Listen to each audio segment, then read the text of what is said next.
Hello and welcome to the old Fliers.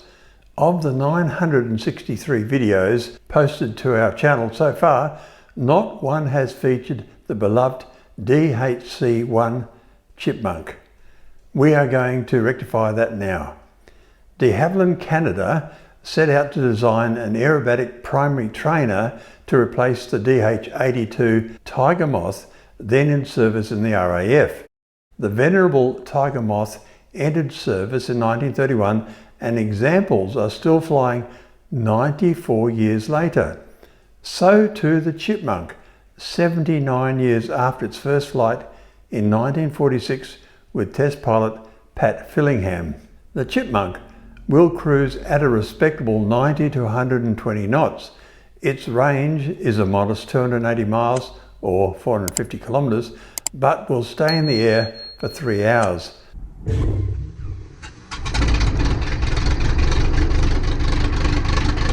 Tandem seating, or one behind another, is for an instructor and a pupil. Pilots who have flown it will remember it fondly long after they have graduated to the latest sleek dream machine. A friend described the Chipmunk as looking bloody good just sitting on the ground.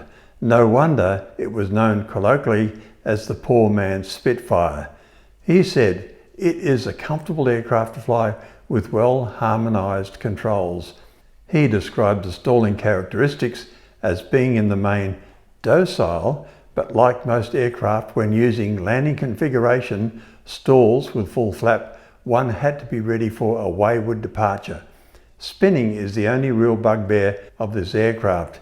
It would recover okay, but one had to use positive and almost aggressive methods to unstall it after spinning. Full forward stick and no room for being wishy-washy. Hence, when spinning was on the syllabus, instructor and student alike would loosen the shoulder straps in order to get full forward motion of the stick.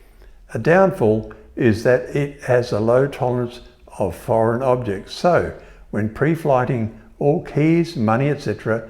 should be left behind by both pilot and passenger before flying.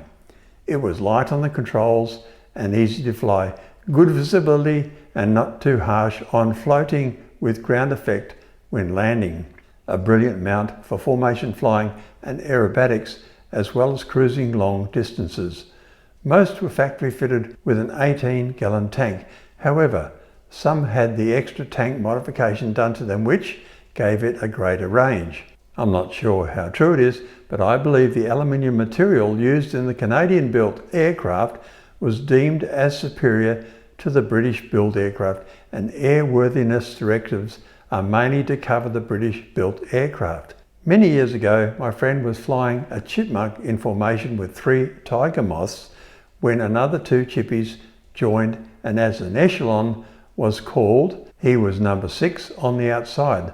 The lead Tiger's pilot knew this and purposely started a turn that grew tighter and tighter. My friend said that he already had first stage of flaps and was pouring on the power just to stay in formation. He said he remembered looking visually straight down as the other 5 aircraft and wondering what would happen if he stalled out when on top of everyone.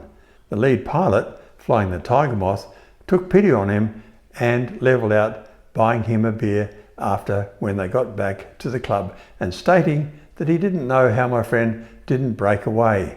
He replied that he didn't know either. Thank you for watching. Leave a comment if you have flown a Chipmunk and what were your impressions. Safe flying!